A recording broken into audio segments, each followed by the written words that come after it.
We have done it.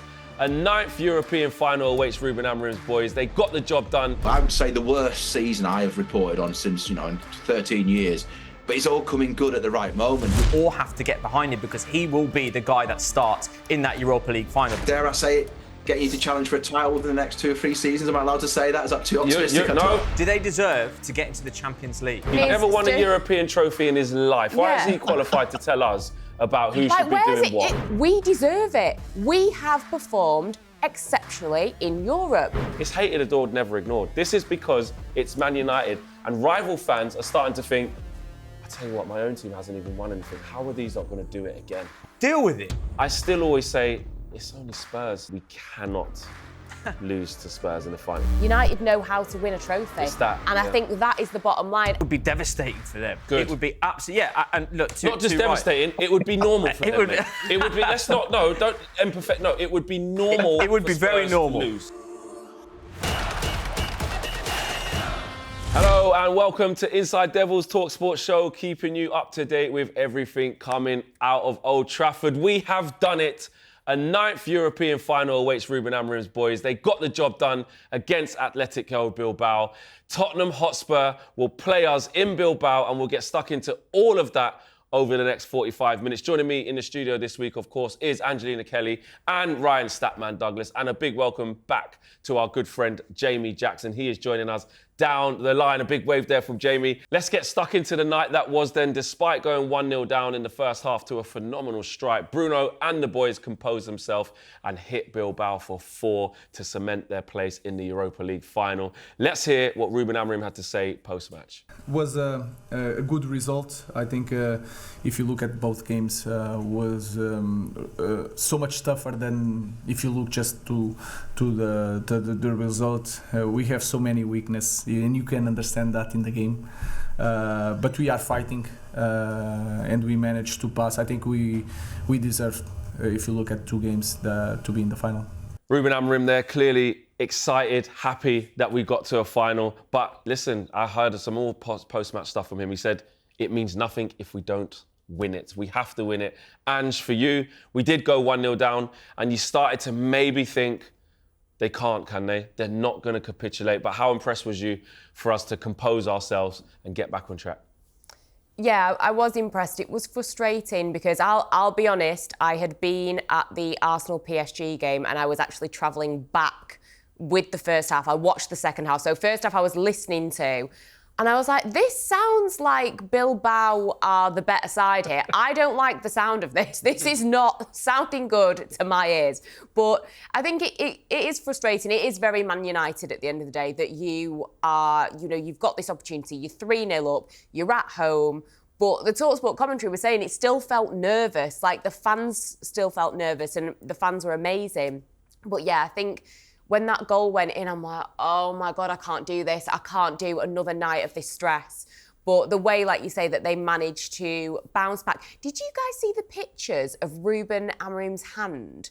That he had a plaster on his hand. Oh, apparently. Yeah, over his knuckles. Yeah, I did see that. I don't know. We need to check the TVs if at half-time he was losing his mind. Yeah. I'm not too sure. I'm just speculating there. He might have just, hurt himself normally. But I think going into that second half, to be able to get the game by the scruff of the neck, to be able to get over the line and comfortably. I think the first goal going in, you're like, okay. The second one, you're like, right, okay, we can get excited now. So, yeah, I'm impressed that we managed to do that. And for Man United fans, I mean, you think about how many games they've actually won at Old Trafford. It's not been a lot, especially in this calendar year. So to be able to have not just a win, but a spectacular win like that, especially with that second Mason Mount goal, both his goals really, but it was really, really sweet. It was. Jamie, I mean, you're talking about flicking a switch with Manchester United in Europe versus the Premier League. We're invincible, mate, in the Europa League. Haven't lost a game yet against a Bilbao side that, before the tie kicked off last week, it's, they've only conceded this amount of goals, don't lose many games, people don't score past them. Manchester United rock up 7-1 over 2 legs, mate. Yeah, I mean, I did both the game last night and the one last week. And yeah, I mean, last week was interesting because even at 3-0 up, and then down to 10 men at sort of half time at the San Mamés Stadium, I was thinking, are United going to mess this up? But they obviously did not. But I don't know if you're aware of this stat. Since United beat Manchester City in the Premier League, they have not won against a team that is above the relegated three, apart from Fulham away. Jeez. In the league. Think about that. So no team that will be playing in the Premier League next season. That's all they've sort of beaten, and that kind of says it all. You're right about flickering the switch. I don't know. It's sort of glass half full time, I think, because you could sort of say now that they've got to this final, obviously you have to win it, as you're saying Amorim said, but you can sort of see this is positive. Of course it is, but you do have to win it. I don't know. Mount and Diallo made such a big difference yesterday, and he has had a lot of injuries. But I know all squads do. But when you're sort of struggling and you're coming in at sort of the end of October, early November, as Amorim did, you do need a little bit of sort of resources and time. And you have to say, in that regard, he's done amazing. I mean, if you end up winning the Europa League, I don't care what he says, Amorim, it does rescue this season. It doesn't rescue the club, right? Going forward in terms of the structural issues. I mean, in terms of this season, of course it rescues it because you won a trophy. I think it's going to be your 10th final since Ferguson left. Think about that, right? Arsenal, for example, would kill for that, right? It's your 10th final. Yes, they would, Jamie. Yes, they would. For you, Ryan. Is that just it, what Jamie's basically alluding to there of like, yes, okay, Ruben is making sure he keeps his standards high by not publicly saying this rescues us because, I've seen him do interviews where he says he feels embarrassed with how bad we've been in the league, which is also refreshing for us to see amongst the chaos, even though we're doing well in the Europa League.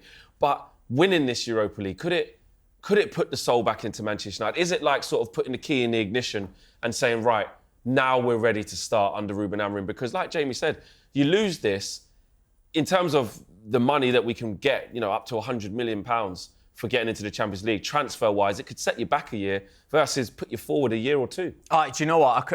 There's so much jeopardy to this final in so many different ways. It's going to be, even for Spurs, I'm putting, my empathetic hat on. It would be devastating for them. Good. It would be absolutely, yeah. And look, not just devastating. Right. It would be normal for them. It would be. Let's not. No, don't empathetic. No, it would be normal. It would be very normal. To lose. It would be very, very normal. And the reason why Ange Postecoglou is cagey is because he's had an insight into these fans and their mentality. This is a fan base that wanted to throw away Premier League game so their rivals didn't win the league. And that's why he's getting cagey. That's why he's got defensive. Over the last couple of seasons. But for us. What it does for us, man, it puts us into, the trophy is fantastic. And I want that trophy for us, even though we gravitate towards trophies. I want it for us. I want it for the fan base. I want it for Bruno. Bruno deserves a European trophy as well for all the work that he's putting for us. But to be in the Champions League, to have access, to more money, to have that illustrious Champions League pull that we'll get now where we can gravitate towards the bigger players, that does so much for us. And in terms of the long-term plan, for Amorim, it helps us along the way. It helps us attract those players. Whereas, like you say, it sets us back a little bit if we get to this final and lose to a team like Spurs. But I mean, it's about as convincing as it gets. 7-1 on aggregate. That was I was on cloud nine. It was a really tough time. Yeah. It was like you said. It was posted up as they've got this amazing the best defensive record in the Liga, and 7-1 on aggregate. But by 90 minutes yesterday, I was on cloud nine. It was such a fantastic result, and I'm just bring on the final. And there's an element of nerves there. Don't get me wrong, but at the same time, I just feel like I'm not nervous about the opposition. I'm nervous because it's a final. Yeah, do you know what I mean? Absolutely. Yeah. No, I hear you on that. And listen, we are going to talk more about the final in more depth as we get through the show. In terms of on the night, I want to talk about Mason Mount. Mason Mount was. Actually, the substitutions really in general, if we took, because the performance wasn't great before that. And when you were listening on the radio, you were right. We were the worst team. We couldn't pass to a red shirt. It was unbelievable. And we were just too passive, and we weren't facing loads of shots from Bilbao. It wasn't like Onana was super busy. It was backs against the wall. It was like we just didn't have any quality in possession, just turning over the ball. And that's how the goal even came from Harry Maguire, just turning the ball over. But when Ruben had seen enough and he looked to Luke Shaw, Mason Mount and Ahmad, those three completely changed the game. But for Mason Mount to score 2 goals like he did, especially that second one. But actually, the first one was so good. I don't know if you've seen a clip. I was celebrating, thinking it was Bruno who scored. It was so far. I was like, Bruno, that's what he always does. And I went, that was Mason Mount. Yeah. You know, the way he took it, it was Bruno-esque. And is that him? Has Mason Mount finally arrived, Ange? He's had a tough time with injuries. I don't want to say slated him, but we've like, why have we bought him? Waste the money. It's a dud. It's a flop. Which we're entitled to think of into the second year with blight with injuries. But is this just exactly what he needed, and has he arrived? I really hope he has, because when we signed him, I admit, I was like, why have we signed this player? This doesn't really make sense. And under Erik ten Hag, it didn't make sense. And the amount of money that you've spent on him, he comes in, he has all these injuries, and listen, I'm not a doctor, I'm not a physio, I don't know how all of that, works, recovering and stuff, but it's been really hard for him, and it must be really frustrating as a professional, because I've always heard that he is, a very nice person off the pitch. Certain people at talkSPORT that know him that have spoken highly of him. So I can imagine it must be really, really frustrating to go through so many injuries, and you want to, make a good case for yourself when you go to a new team. Also, he's probably got England in the back of his mind. So I am really, really happy for him. He's not the player that I necessarily wanted, but now that we've got him, we need to utilise him. And these number 10 positions, we said as soon as Amrin came in, he is the type of player that is built for that role. And I think when Amrin first came to United, there was an interview he did with MUTV talking about Mount, and he said, I love that kid. And it seems like they have a really good relationship, and the way that he spoke about him after the game was really nice. But yeah, I'm really, really happy for Mount. I think that we've seen a little taster now. It's just about him staying fit. And if he can stay fit and continue on this trajectory and take it into the next season, then I think that he could end up being a really, really good signing for us. Yeah, he could. He absolutely could. And that's what you want for players who, they do the right things. They've just been blighted by injury and hasn't had a chance to show anywhere near the quality he produced at Chelsea.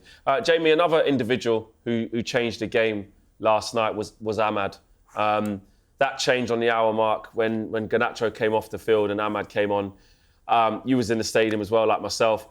You could feel every time he got the ball, we're off our seats. There's gasps, there's oohs, there's ahs, there's people standing up applauding for dropping a shoulder, putting it through someone's legs. He just gets it, doesn't he? And he's been a massive miss. And actually, in the 3 games that he's been back, which is limited minutes in the first leg, comes back in against Brentford, plays half a game against them, gets a goal in that, and gets an assist tonight. He's already straight back at it, picking up where he left off from.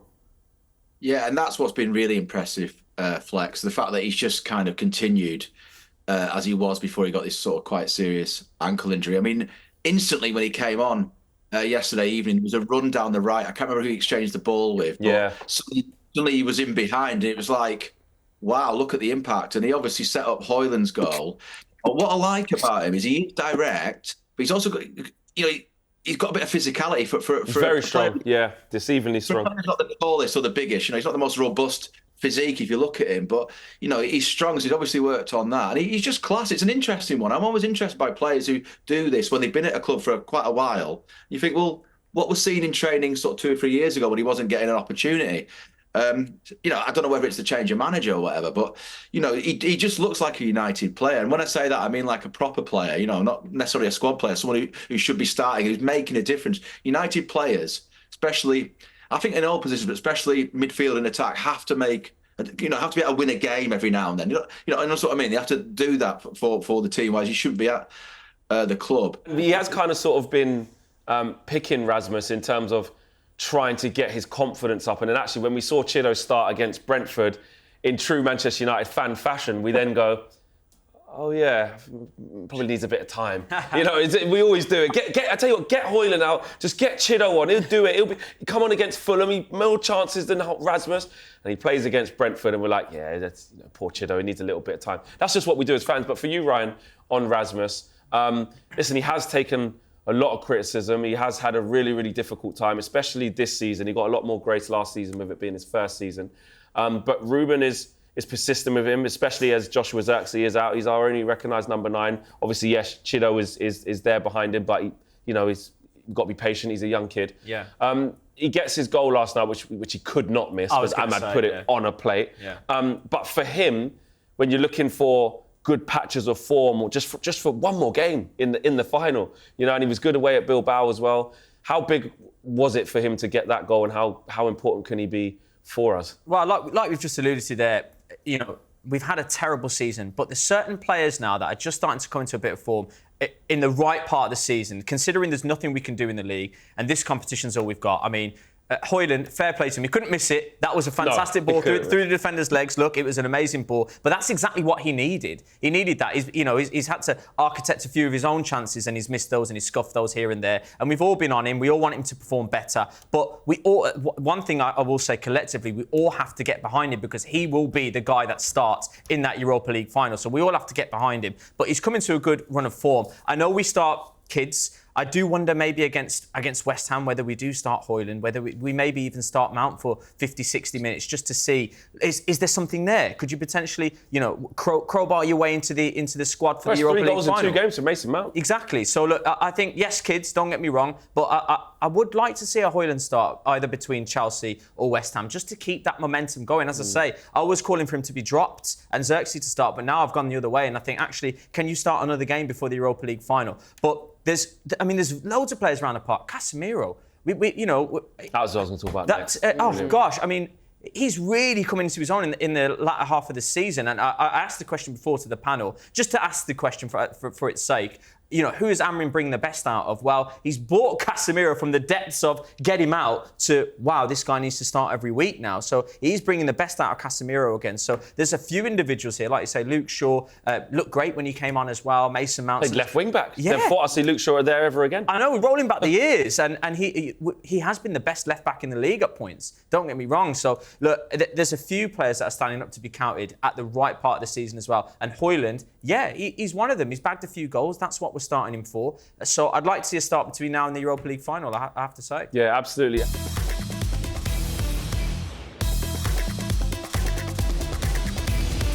Yeah, and just, there was a couple more individuals I was going to bring up before we move on that I just had to.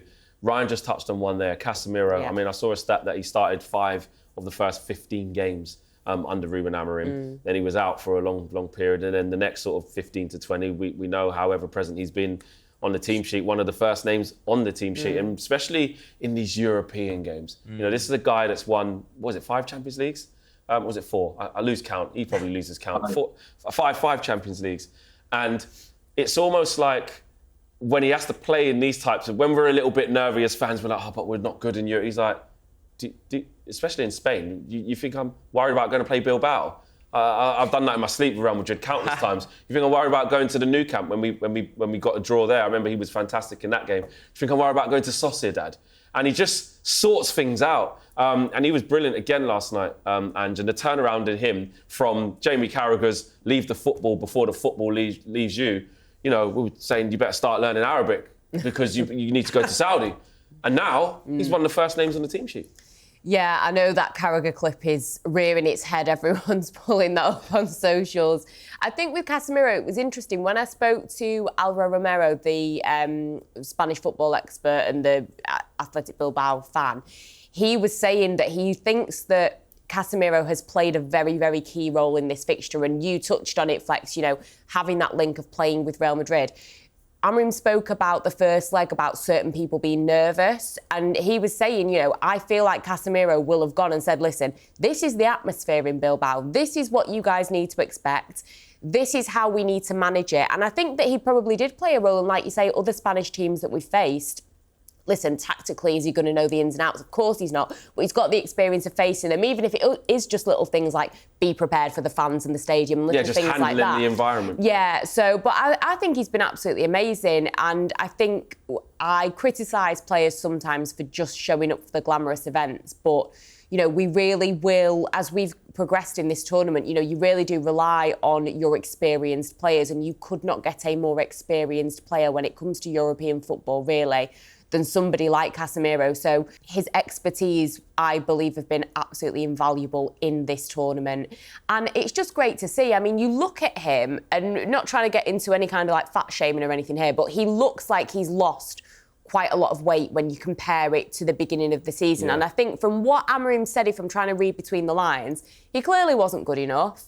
they've had words, and I think Amram said something about, once someone does what I need them to do, we're golden, essentially. So it feels like they've maybe had a conversation. He needed to go away and work on a few things, and props to him and his character for doing that. Shown he's a top pro, right? Because 100%. Casemiro was the highest paid player at the club, won absolutely everything. Could try and take a get-out clause to get to Saudi. Yeah. Not in the team anymore. Or he could have just been like, right, you don't want to play me, I'll just sit on the bench. Sit on the wages. Not really trying to get back in the team. He's clearly adapted things. He's clearly worked on his fitness, and he's still got that competitive edge to him. So somebody like him, absolutely vital in Europe, and I'm just really happy to see, because I didn't like, watching Real Madrid over the years, he's one of those star names that you think of, and the decline just as a football fan was a little bit sad. So even if this is his last season with United and he goes wherever, I think to finish it with respect put back on his name is nice. I like the way you ended that there. Yeah, respect back on his name, because, I'll admit, I'd lost respect for the name of Casemiro in terms of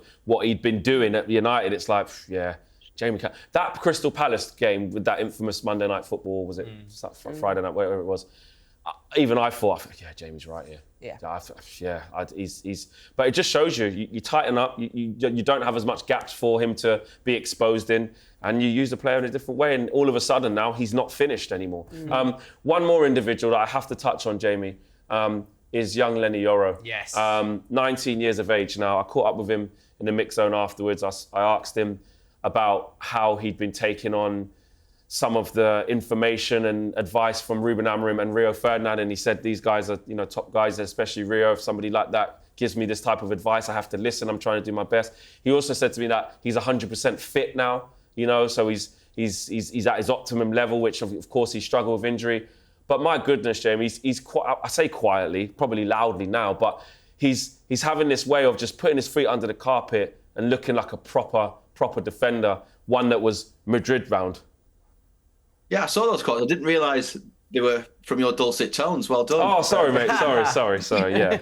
No, I mean, one of the things that when I did read him this morning was him sort of. I think maybe it was you. He was asked, "You're only 18 or 19," and he sort of basically said, "Well, forget about age. I'm here, so I need to perform." And I thought, yeah, good attitude. I mean, he looks class. I did his very first game. He played a half against Rangers. I think it was a Murray thing. Looked good in that half as well. And I remember when I wrote about him, because obviously, we'll do new signing, I sort of compared him a bit to Ferdinand. I know it's a big call in his opening 45 minutes, but the sort of pace he showed to get back to make one tackle in particular, like a Rolls Royce, and then there was a pass as well. Big crossover pass.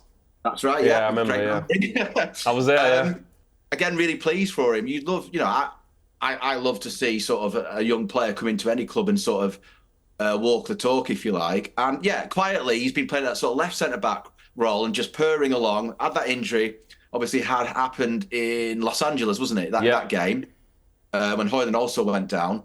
And here he is, sort of, no one's even sort of asking the question, is he good enough, or sort of scrutinising him, because he's just dropped in there.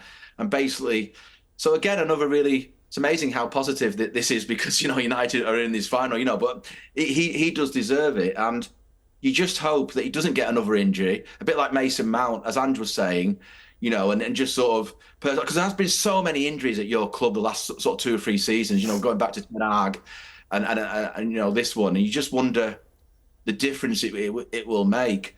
So, I mean, I don't know whether you three agree in sort of watchers, but I think he's a nailed-on starter, isn't he, for the final? Absolutely. Yeah. Absolutely nailed on. That says it all, right? That he's 18 and no one's sort of wondering about that. Ugarte was great again last night. I mean, he's a proper spoiler, isn't he? Ugarte. And there was one break actually last night where he showed a bit of pace. He sort of ran forward and sort of push their defence back. So he's another plus. But yeah, I mean, De Ligt, it will be available after the West Ham game, I think, from what Amarin said the other day. So he'll be back in contention. That's kind of what you want, competition. I think Lindelof's done all right. Maybe you three don't rate him, I don't know. But I never thought he was quite as bad as, it's the whole thing. If a team is rotten, sort of sinking in the Premier League, every player doesn't look great, because obviously they're involved, they're a factor in the team. But Lindelof has been out of the side. He's come in. And I was thinking about as he lined up the photograph ahead of the game last night. But there he is. He's played both legs. Come out of nowhere, and he's sort of quietly just done his job. So again, it all goes back to Amram for me. He carries the can, whether it's good or bad. And at the moment, certainly in Europe, it's amazing. You know, you're unbeaten, only unbeaten team. So he has to take a lot of credit for that, including, as we sort of said before, the substitutions. And someone like Euro, you know, every player is a man management job, and he has to do that. I know it is his job, his role, but he has to do that sweetly for sort of 23, 24 different personalities. And so he is doing a very good job. You know, I'm not a United fan, but as someone who covers them, I am impressed with him. I'm always very optimistic anyway, generally. Yeah, but I do think he's got a chance here of doing something almost, you know, like maybe, dare I say it, getting you to challenge for a title within the next 2 or 3 seasons. Am I allowed to say that? Is that too optimistic? No, any positivity is what we want. Even if it's delusion, it's fine. That's what we want. Generally, I'm a very delusional person, but no, I do think he's got a chance. And, I agree. And the point is, you know, you're in this final, and someone like Yoro is an emblem of that.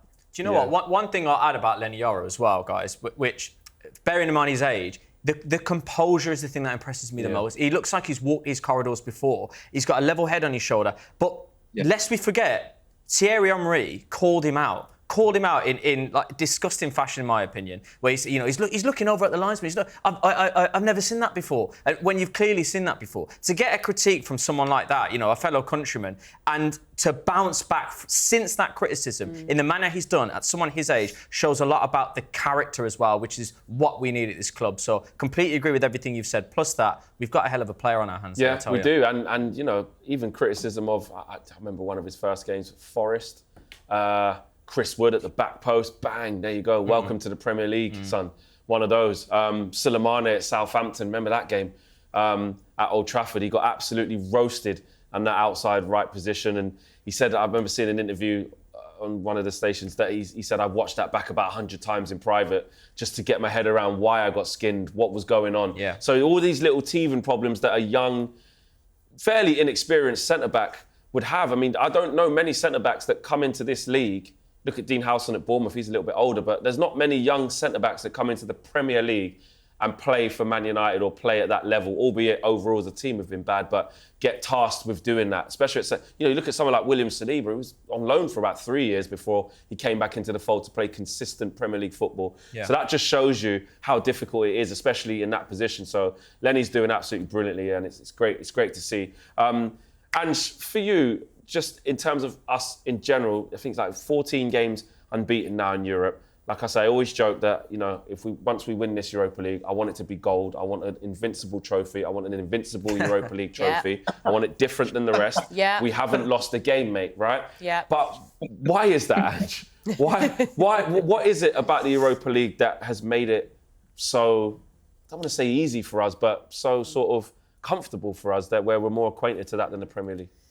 I think there's a couple of things. The format maybe has played a role in that you don't have, you know, you'd be looking at the groups and you'd be thinking, oh, how's this going to work? I do think that league phase, like you're moving up, you're moving down, there's different things going on. I think maybe that psychologically plays a role. I'm not too sure. But I think the bottom line is Premier League clubs that we are facing, these clubs, we face them every year. We face them at least 2 times a year, maybe sometimes more in domestic cups. And, you know, the Premier League, the way that we play in the Premier League versus the Europa League, I don't think that we're completely different, but the teams that you're coming up against, it is different. It's less, you know, heavy, hard-hitting football that you get in the Premier League versus a little bit more fluid, a little bit more stylistic maybe in the Europa League. So I think it does just come down to that it is a little bit different. And maybe that's why somebody like a Casemiro, you see him flourish in these European games because it is different to the Premier League. So I think the clubs that you're facing definitely plays a role. Maybe, you know, the pressure is different. Maybe they knew that week in, week out, you're in the Premier League, you're losing, it's depressing. And then you've almost got this little outlet of the Europa League where you do get to play with a little bit more freedom, a little bit more flair perhaps. And to be honest, like no one had expectations of us. So maybe that played a role. But I do think it's down to the fact that the Premier League and the clubs that you're facing, they know your card. Like, you know, we go and play Fulham. Fulham know what we're going to do and they are able to exploit that. Whereas when you're facing, you know, like a Bilbao, you know, we've not played them that often. So there's a little bit of an unknown there. So I think that probably plays a role. Yeah, there is. And I think Ruben touched on it as well in terms of the physicality between Yeah. both leagues. Teams don't And we're respect scoring us in the goals Premier League. in We score Europe as goals well, in Europe. and Confidence that's is up. been amazing. And I think that's another, you know, when we speak about Spurs, that's another part of it that we have. I think, was it 2002, 2003 was the last time that we scored this many goals in Europe or something. So it's impressive, especially when I say week in, week out, we've got no goal scorers. So. Yeah, and there's plenty in the Europa League.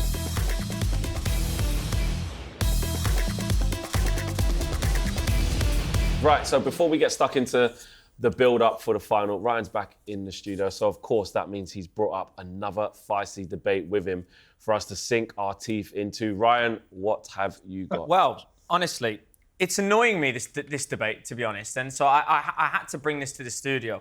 There's a lot of chat about do Manchester United or Spurs, whoever wins this final, but we'll say Manchester United, of course, do they deserve to get into the Champions League because of the quality of the Europa League, about how they're performing in the league phase? And it's, to me, and I'll kick us off, it's absolute nonsense. I don't understand. You can't be bitter about something in May that you agreed was okay in August. It just makes absolutely no sense to me. And I've got a list here. These are some of the teams, okay, that have taken part in the Europa League. Ajax, Olympiacos, Porto, Braga, Lyon, Nice, Frankfurt, Lazio, Roma, Athletic Club, Galatasaray, Fenerbahce. Okay, these aren't nobodies that we're talking about here. These are, look, they might not be winning their respective leagues, but they are worthy of the Europa League, which is exactly one that's for the people who didn't make the cut for the Champions League. They go into the Europa League, and I feel, guys, and I'll throw it over to you, Ange, first. I feel like people are only saying it because it's Manchester United and dare I say Spurs.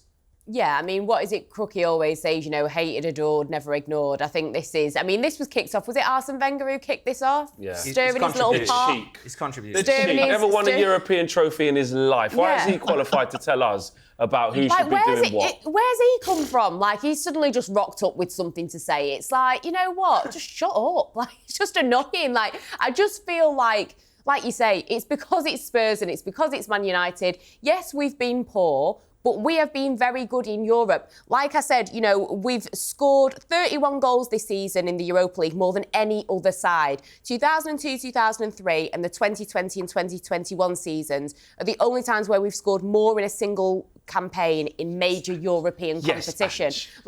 We are no minnows in this tournament. We're invincible, Flex, like you said. That's it, We've scored more goals than anybody else. So, listen, when we get to the Champions League, we'll worry about that later. And like I say, with this league phase, it doesn't give me as much anxiety. I think this, you know, look at PSG. Look at how PSG were at the beginning of the Champions League. I'm not saying that we're going to get to a final, but you never know. But I'm not saying we're going to get to a final, but, you know, things can chop and change. And I just feel like we deserve it. We have performed exceptionally in Europe. So why do we, just because we're having a tough time with the league, why does that mean that we're not allowed the same thing as everybody else? I just think it's a bit of a reach. I'll give Arsene Wenger grade R for reach, because I just think he's just doing the most. And it is because it is Man United and because it is Spurs. Yes, we've been rubbish this season. And yes, this is a bit of an anomaly that this is happening, but it's happening.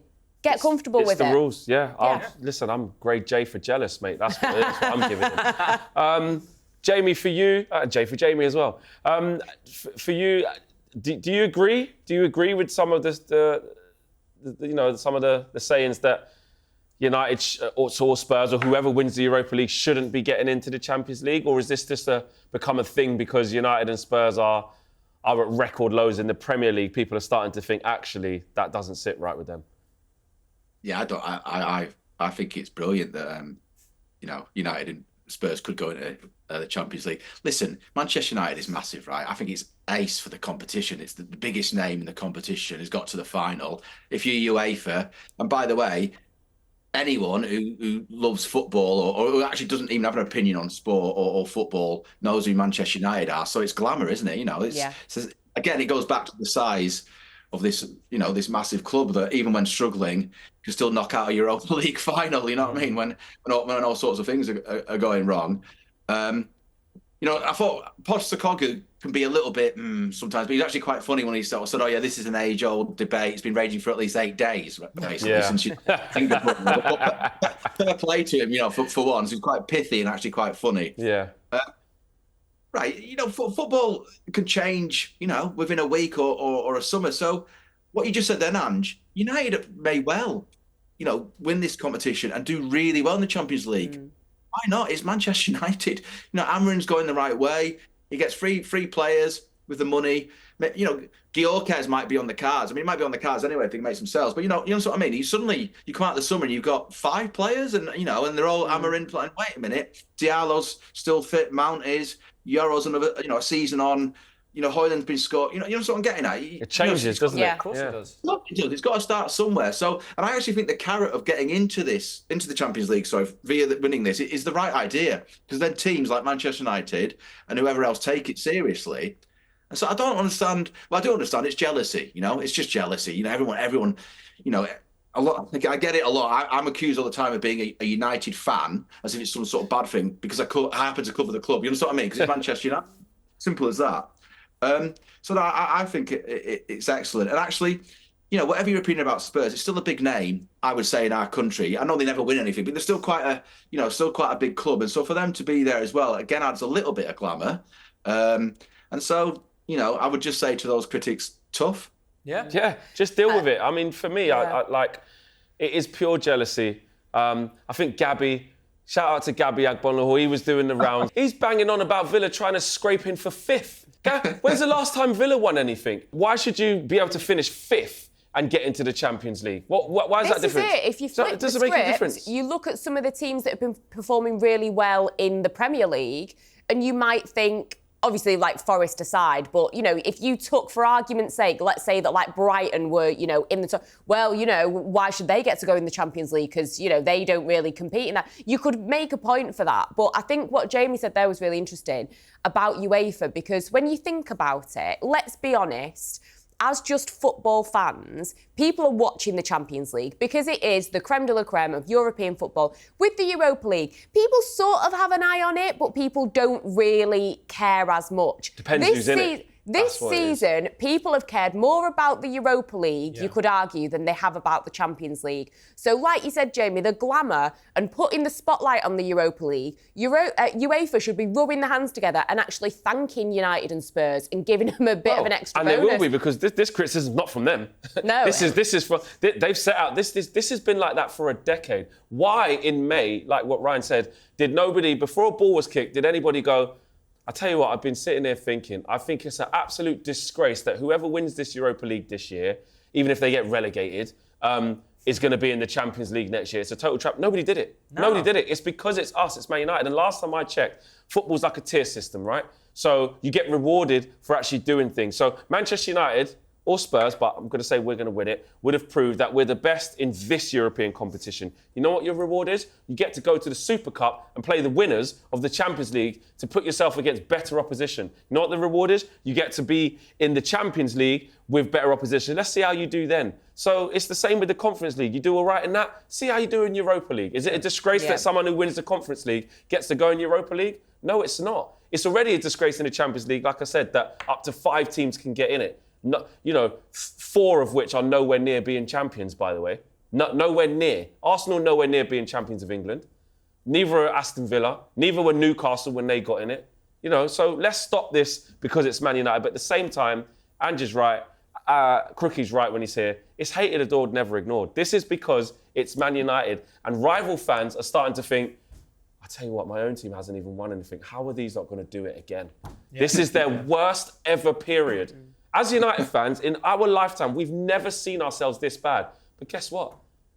We could be on for 3 trophies in 3 years. That Aston Villa would trade that tomorrow. Arsenal. Newcastle would trade that. Arsenal would. They'd trade for it tomorrow to pick up 3 consecutive trophies in your worst ever period. And we could be back on our perch before certain teams even got to theirs. Yeah. So I just think it's just pure jealousy, Ryan, isn't it? Do you know what? And we can talk about, the underperformance in the Premier League as well. There was a league phase in this competition that we had to get through. So we've gone through a league phase, then we've gone through a knockout phase, and we deserve to be here. So look, we've jumped through every hoop we need to get to this Europa League final. So yeah, I agree. Jealousy, hated, adored, never ignored.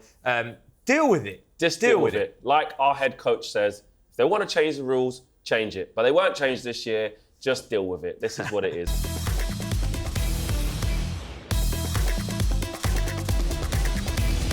Right, now, an all-English final lies ahead of us on the 21st of May, and there's no time like the present to begin with the build-up. Both sides need to win to secure Champions League football next season, giving the match even more of an edge. Now, this match, of course, does have an edge. On a personal, I have to be honest, guys, just like most of us do, I lay into Spurs daily, weekly, monthly. I laugh Part at of your them. daily routine. It's part of my routine. I little bro them. I see them as the guys on the side. Even the fact they've beaten us 3 times already this season, we haven't beaten them since 2022.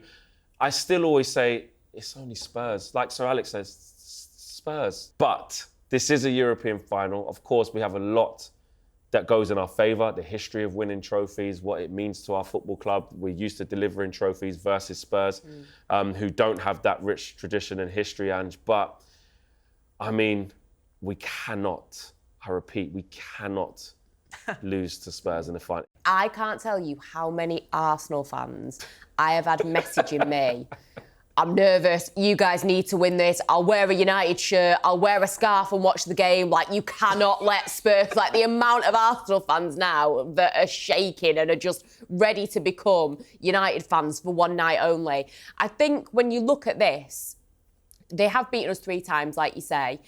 I do feel confident against a team like Spurs, to be completely honest. I think... And you know what the main thing... And I said this earlier... I slag us off because you think, who have we got that's a competent goal scorer? We don't really have anyone. However, if we leave the Premier League to one side and we look at the Europa League, like I say, we've scored more goals than anyone else. We're invincible. Who can score you a winning goal? You look at somebody like Bruno. You look at somebody like Ahmad. You even look at somebody like Harry Maguire now. You look at somebody like Mason Mount. You do look at somebody like, as much as we've given Garnacho stick, he still has the quality. Who do you look Casemiro in the at? cup final as well. Casemiro, yeah. Who do you look at and think with Spurs, they're going to score me a winning goal? Ange, be careful. Dominic Solanke? Like, when you compare it... Ange, I know I I'm always little sorry. bro them. I don't know, you're naming names. And Tempting fate. But tell me, confidence. who else? Who is there? Like, I've just named a couple of names there that you look at and you think, you've got it in you to take the game by the scruff of the neck and get that goal. I don't watch Spurs week in, week out because I'm not a Spurs fan. If somebody can tell me... They got players who can hurt us. Kulusevski can score. But do you really look at those players and think, you've got it in you in a Europa League final? I hear you, yeah. I don't personally think that. Yes, I'd have to backtrack and this could be played out. This could be one of the worst picks ever. It could be. But I stick by it because I think before the game, when you look at it on paper, United have a little bit more star quality, in my opinion. Maybe I'm biased because I am a Man United fan, but I think Paul Scholes touched on it and said, United know how to win a trophy. I think that is the bottom line. And I know that he made a bit of a comparison with Real Madrid in the sense of sometimes, not this season, but sometimes you look at Real Madrid and think, they're not even playing that well, but they somehow, like win. Magic, they still get to a Champions League final, or they still win La Liga or something like that. And we're obviously not on the same level as Real Madrid, but United do have an air of that, especially the last 3 seasons. You think, how are we in this final? Jamie, there's loads to take on this, and you know the embarrassment of losing to Spurs. And look, in respect to Spurs, we cannot underestimate how hungry they're going to be for this. They know they're probably underdogs, but you know, Ange, I've seen his rallying cries in the dressing room, and he's saying, "You guys deserve this." And Ange always win things in my second season, mate. Like he's ready for it as well. How do Man United deal with that pressure, Jamie, of being favourites for the game, you know, rescuing our season ourselves versus a really hungry Spurs who will be nervous themselves, but very, very eager to win this? Well, as I'm listening to sort of what Ange was saying there, I'm just thinking, if United play their best game, I think they beat Spurs sort of quite easily. I don't mean like a big score, but like maybe like, you know, 2-0 or it's a really... But the caveat is, and Amrin always says this, and we all know this, is you're never quite sure at the moment which United is going to burn up. You know, and this is kind of his job to say, but also the players. I mean, they're the players going out there. He's just got to say to them, they've got to say to themselves, we're going to win this, right? Not in an arrogant way. We're going out there to play our best game. Forget about being tentative and what happens if we lose. Forget about that. We're top pros. We're at Manchester United. You know, we do know how to win a trophy. I think this will be your 7th European trophy. Is that right? If you win it overall. Just go for it. I know it sounds simple, but to a certain extent, sport and kind of life can be simple. It's just you sort of your attitude, your state of mind, how you view it, and just go out there and be front foot. Don't lose wondering, if we'd have tried to be, what I mean? Don't go out there. Leave it all on the pitch. Yeah, exactly. Don't go out there and be cagey. Just take it to them. I don't mean in a gung-ho way, but I just mean in an attitude way, right? Every tackle, every pass, going to be how it should be. And if that happens, I would be staggered. I get that Spurs will be hungry and all the rest of it, but Amram will be starving, right? He's a difficult season since coming in sort of early November, and I think it'll be classic Spurs to have beaten United 3 times this season. In the big one, go down when it really matters. Yeah. Exactly, it's the most Spursy thing ever. Yeah, that's what they supply to us all. A good bit of entertainment in that way. Listen, I'm not a fan, so it's easy for me to say I don't see United losing this if they play their best game. I know it's a big if, and Postecoglou should be saying to his players, well, it's United, they can be a bit iffy, but Spurs are sort of. You're not telling me Spurs have got a better team than United on there. There's no way. There's no comparison. They've got some good players, but there's no chance. They've got a far better. No, United have got a far better head coach as well, in my humble opinion, which should be as well. Interesting thoughts from Jamie there. For you, Ryan, I know you're always Mr. Optimistic, Mr. Positive, and damn right we need that. Just in terms of, very quickly, your outlook on that final, but also how difficult is it going to be for Ruben Amorim to pick that 11? Because Mason Mount's rearing his head now. Ahmad, who we thought would be out for the rest of the season, most certainly is not. And you're looking at him going, tell you what, he's probably got to start. What happens when De Ligt gets back with Maguire, or what do you do with Mazraoui? There's a lot going on there. Ugarte and Casemiro, do you keep them like that? Or do you drop Bruno one back and drop Ugarte, and then you can have Ahmad and Garnacho? What do you do? Does Mason Mount get a start? Look what he's doing. Do you know what? I was almost hoping you wouldn't ask me that question because at full time last night, it's the first thing I thought. I thought, whoa. Ahmad's impact off the bench was unbelievable, but he's got to start. So, but then if there's no impact off the bench, that means maybe we drop Garnacho and hope that Garnacho can have an effect off the bench. I thought Dorgu had a great game as well yesterday. By the way, he was a real attacking threat. That through ball for Garnacho, who eventually misses it. But yeah, that personnel issue it's a good problem to have, but it certainly is a problem. And that's why I know we talk about playing the kids against West Ham, playing the kids against Chelsea. I do think there's some players that need to start or at least get need rhythm. We do. We need rhythm. We can't just go cold now. We need to capitalise on this tempo that we're starting to build. Absolutely. And guys, you've been with us all season. We've been in this studio and remote and at Hotel Football. In the dumps. And in Istanbul. And Istanbul. We actually got a draw that day as well. But we've been in the dumps and it's been an awful season. But right near the end of it, we have the chance to do what football is all about. And that's putting your medals down on the table and picking up trophies for a 3rd season in a row. It's going to be fantastic, guys. That's it for another episode of Inside Devils. Thank you for joining us. And thanks to Ange, Ryan and Jamie Jackson, of course. And the countdown to Bilbao starts now. We'll see you again very, very soon.